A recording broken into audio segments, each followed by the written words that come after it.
Welcome to our today's class. Today we will discuss the expectation. It is the part of random variable. We know what is random variable, how many types of random variable, what is probability function, probability distribution. We know the concept about this. Today I will discuss with you about expectation. Expectation is necessary for probability distribution. Many types of characteristic, that is mean, variance, skewness, kurtosis, this type of characteristic are estimated by using expectation. So, what is expectation? If we consider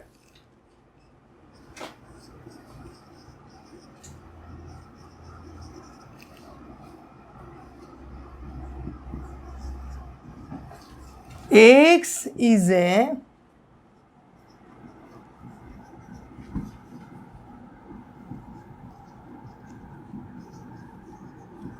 random variable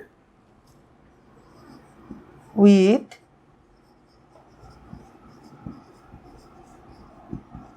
respective probability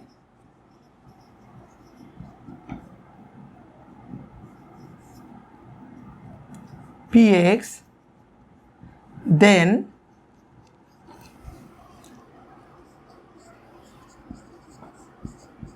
expectation is denoted by, this is the symbolic form of expectation.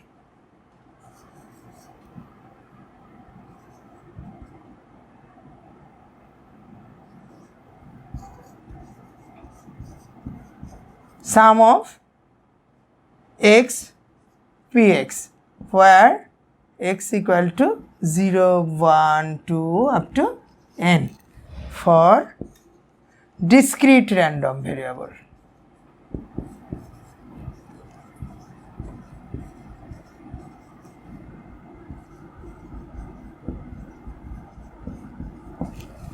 And expectation of x equal to integration minus infinity to plus infinity x fx dx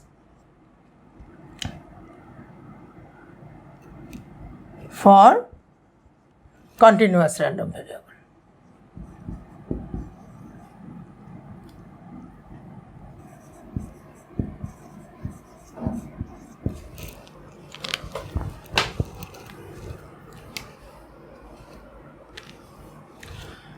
This is the definition of expectation.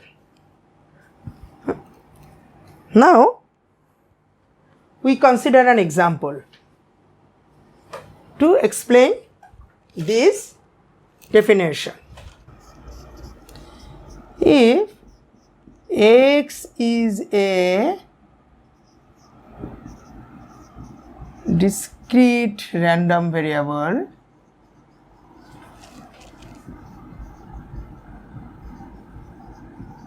which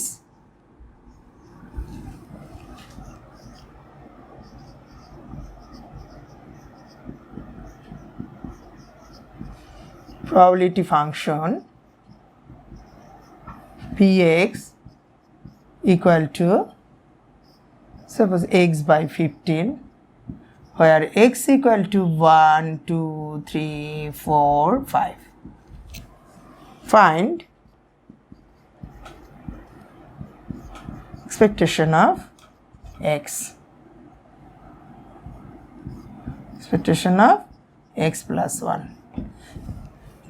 প্রবলেমটা solve করি, দেখো কি হয়। 1 নম্বর solution.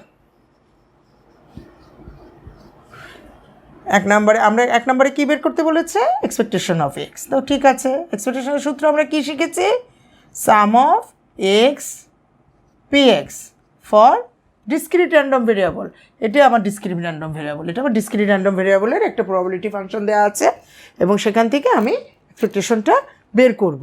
এটা আমার definition থেকে আমি জেনেছি যে এক্সপেকটেশন বের করার সূত্র হচ্ছে এই। তো এখন দেখো এখানে কি আছে, এক্সের ভ্যালু 1 to 5, তার মানে আমি এক্সের ভ্যালু 1 to 5 যোগ করব।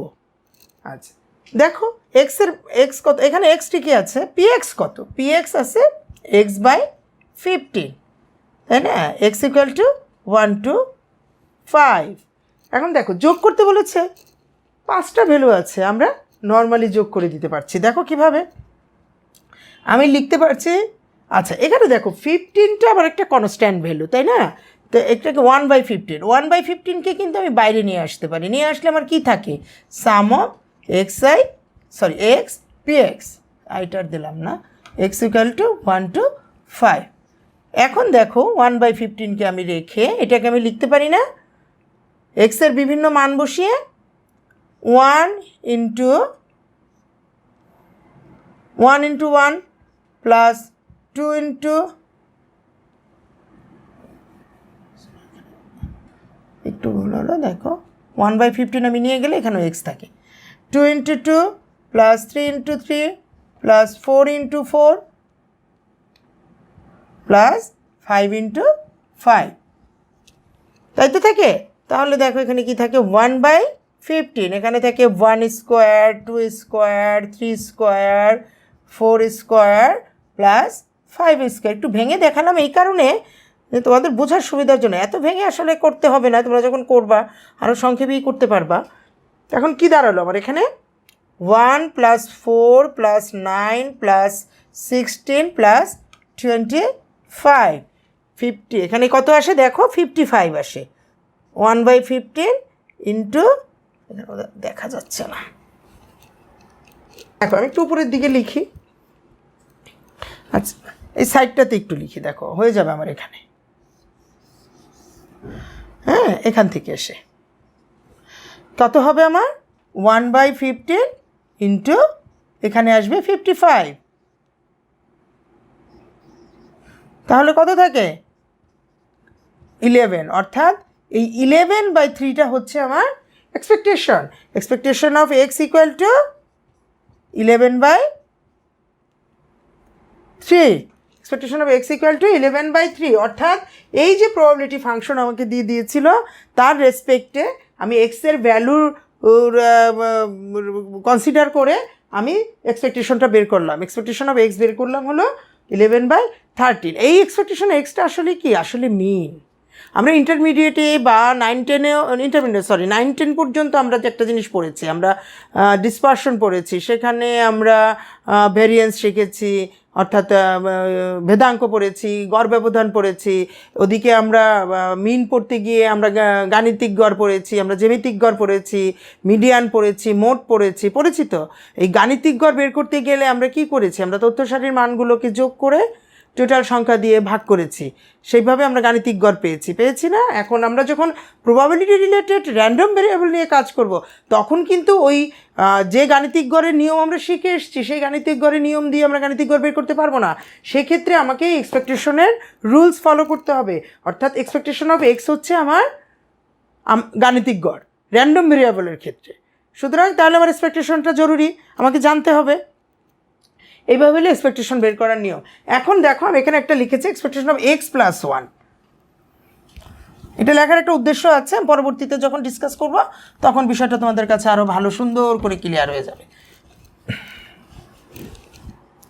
দেখো আমি যদি এখন 2 নাম্বারটা করি, এক্সপেকটেশন অফ এক্স প্লাস 1, এটা আসলে কি হবে, এটাও হবে এক্স প্লাস 1 ইন্টু পিএক্স, অর্থাৎ যে মানটা থাকবে ওই মানটার সাথে আমার প্রবাবিলিটি ফাংশনটা গুণ হবে, গুণ হয়ে তারপরে সামেশনের কারণে যোগ হয়ে যাবে, তো যতগুলো মান থাকবে ততগুলো মান যোগ হবে। আর প্রবাবিলিটি ফাংশন কিন্তু প্রত্যেকটা মানের জন্য সেম, খেয়াল করো, 1-এর জন্য যা, 2-এর জন্য তাই, শুধু এখানকার মান বসিয়ে দিয়ে আমার চেঞ্জটা হবে। প্রবাবিলিটি ফাংশনে এক্সের ভ্যালু বসালে যা আসবে সেইটাই।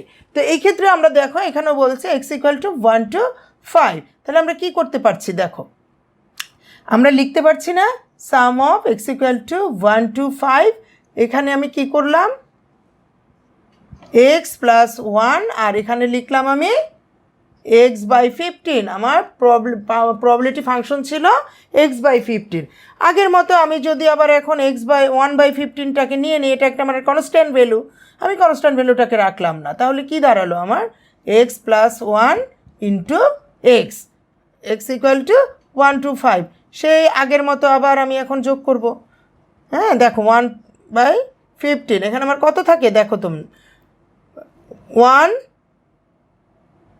Into 1 + 1 2, 2 into 2 + 1 3, 3 into 3 + 1 4, 4 into 4 + 1 5, 5 into 5 + 1 6।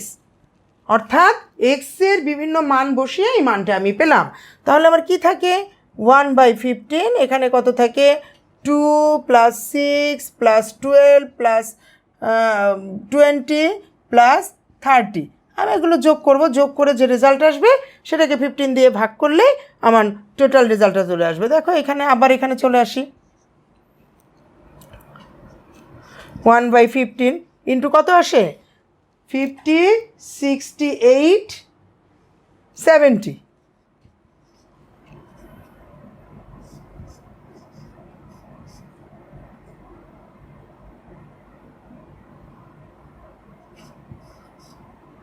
অর্থাৎ 14/3। এটা কি, এটা হলো আমার এক্সপেকটেশন অফ x+1 এর মান, এক্সপেকটেশন অফ x+1 এর মান হচ্ছে আমার এটা। তাহলে কি হচ্ছে আমার, তুমি দেখো আমরা কিন্তু তাহলে এক্সপেকটেশন x যেমন বের করতে পারি, x+1ও বের করতে পারি। তাহলে বোঝা যাচ্ছে না যে আমরা এই এক্সপেকটেশন x এর ক্ষেত্রে আমরা প্রবাবিলিটি ফাংশন যদি দেয়া থাকে তাহলে বিভিন্ন আঙ্গিকে মান বের করতে পারি। হ্যাঁ, অর্থাৎ এই দুটো জিনিস দিয়ে আমি এটাই বলতে চেয়েছি যে এক্সপেকটেশন অফ এক্স এর মান বের করতে গিয়ে এর কতগুলো বৈশিষ্ট্য আছে এক্সপেকটেশন এক্স এর, সেই বৈশিষ্ট্যগুলো কী, ক্যারেক্টারিস্টিকগুলো কী, প্রপার্টিসগুলো কী, সেটা একটু আমরা এখন দেখি আসো। আচ্ছা, তার আগে আমরা একটু কন্টিনিউয়াস র্যান্ডম ভেরিয়েবলের ক্ষেত্রে এক্সপেকটেশনের মানটা কীভাবে বের করে আমি ছোট্ট একটা উদাহরণ দিয়ে দেখিয়ে দিচ্ছি।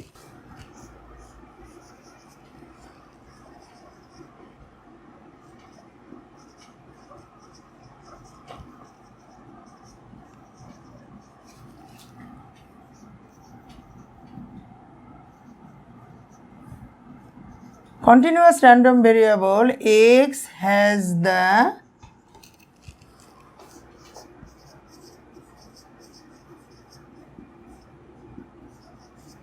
probability function fx equal to 6x 1 minus x, where x lies between 0 to 1। দেখো এখানে কিন্তু কি করেছি আমরা, px এর বদলে fx নিয়েছি। বলেছিলাম আমরা কন্টিনিউয়াস ভেরিয়েবলের ক্ষেত্রে, র্যান্ডম ভেরিয়েবলের ক্ষেত্রে আমরা fx দিয়ে ডিফাইন করব। আর কি, এক্স এর ভ্যালুটা একটা নির্দিষ্ট রেঞ্জের মধ্যে থাকবে। কেন, আমরা বলেছি যে ফ্র্যাকশন নাম্বার, ইন্টিগ্রাল নাম্বার, তারপরে তোমার -∞ to +∞, all types of number included here. So মানটা একটা রেঞ্জের মধ্যে থাকবে। এখান থেকে তাহলে আমি কীভাবে এক্সপেকটেশন এক্স বের করব, দেখো আমি যদি এক্সপেকটেশন এক্স বের করতে চাই আমাকে কি করতে হবে, এটা করে আমরা আমাদের এই সূত্রটা কি, সূত্রটা হচ্ছে এক্স fx dx। দেখো মনে পড়ছে কি না, এখানে ইন্টিগ্রেশনের রেঞ্জ কত দিয়েছে 0 to 1, এক্স fx কত 6x 1 minus x dx। তারপরে এই 6টা কিন্তু আমার একটা কনস্ট্যান্ট ভ্যালু, কনস্ট্যান্ট ভ্যালুটা বাইরে চলে আসবে। কেন বাইরে চলে আসবে সেটা আমি যখন ক্যারেক্টারিস্টিকগুলো পড়াবো দেখবে তখন সহজ হয়ে গিয়েছে। 1 minus x, এক্স স্কোয়ার করতে আসলে দুটো এক্স গুণ হয়ে। এখন দেখো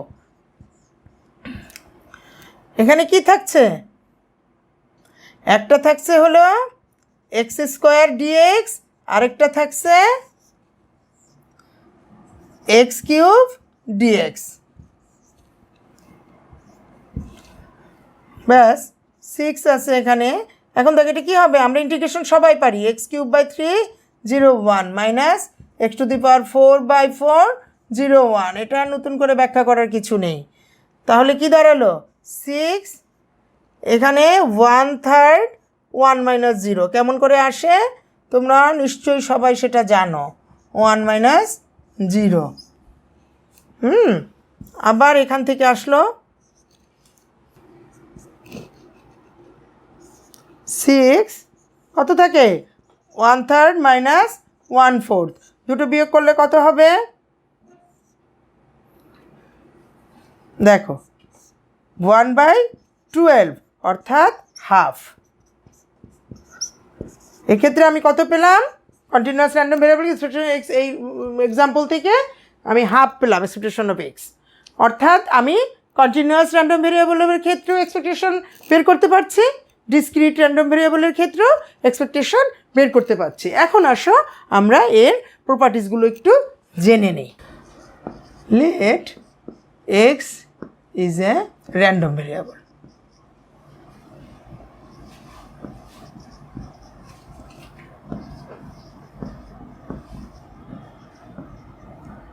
and a is a constant value.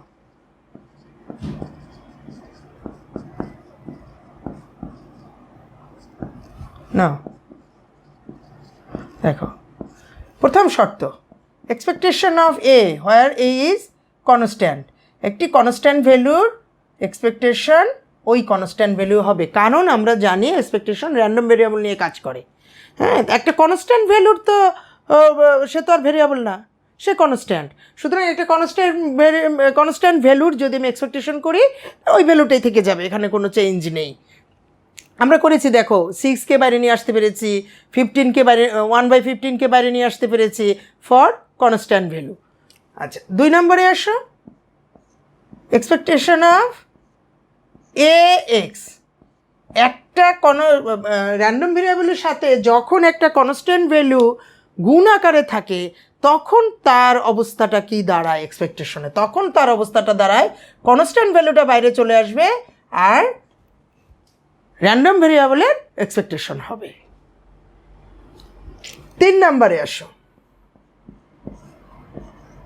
যদি একটি ভেরিয়েবলের সাথে একটি কনস্ট্যান্ট যোগ হয় তার এক্সপেকটেশনটা কি হবে, তার এক্সপেকটেশনটা হবে ভেরিয়েবলের এক্সপেকটেশন হবে আর কনস্ট্যান্টটা ফ্রি হয়ে যাবে, সে কনস্ট্যান্ট হিসাবেই থাকবে।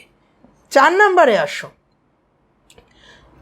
একটি র্যান্ডম ভেরিয়েবলকে যদি একটি কনস্ট্যান্ট দিয়ে ডিভাইড করা হয় সেক্ষেত্রে কি হবে, সেক্ষেত্রে ওই কনস্ট্যান্ট ভ্যালুটা ডিভাইডার আকারে চলে আসবে আর র্যান্ডম ভেরিয়েবলের এক্সপেকটেশন হবে।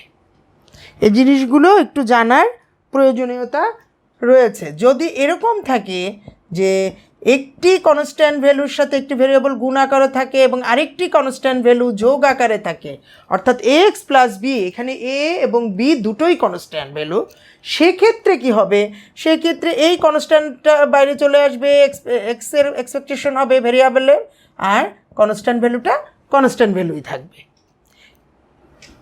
আরও আছে দেখো যদি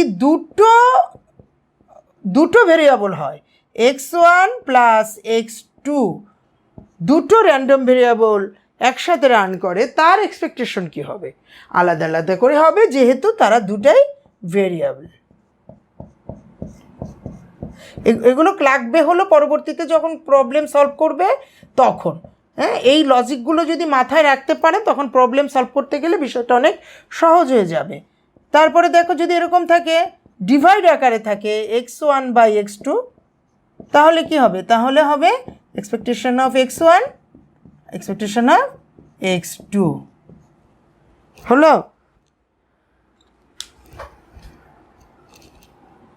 আর যদি এরকম গুণ আকারে থাকে, এটা বোধহয় দেখাইনি আমি, একটু দেখে নাও, দুটো এরকম গুণ আকারে থাকে সেক্ষেত্রেও তারা এক্সপেকটেশন অফ x1 আর এক্সপেকটেশন অফ x2, এগুলো হচ্ছে এই এক্সপেকটেশনের প্রপার্টিজ, অর্থাৎ গাণিতিক প্রত্যাশা বলে বাংলায়, তার প্রপার্টিজগুলো। এই প্রপার্টিজগুলো ফুলফিল করবে আমরা যখন এক্সপেকটেশন দিয়ে বিভিন্ন প্রবলেম সলভ করতে যাব, তখন দেখবা এই প্রপার্টিজগুলো কাজে লাগে। এই জন্য এই প্রপার্টিজগুলো আমাদের মাথায় রাখতে হবে। আজকে এই পর্যন্তই থাক, এইটুকুনি একটু তোমরা একটু চর্চা করো, দেখো, তারপরে আবার নেক্সট ক্লাসে আমি অন্য বিষয়ে আলাপ করবো, তখন আরেক জিনিসগুলো আস্তে আস্তে দেখবে ক্লিয়ার হয়ে যাবে। এখন কঠিন লাগলেও পরে আর লাগবে না। ওকে, বাই, থ্যাংক ইউ।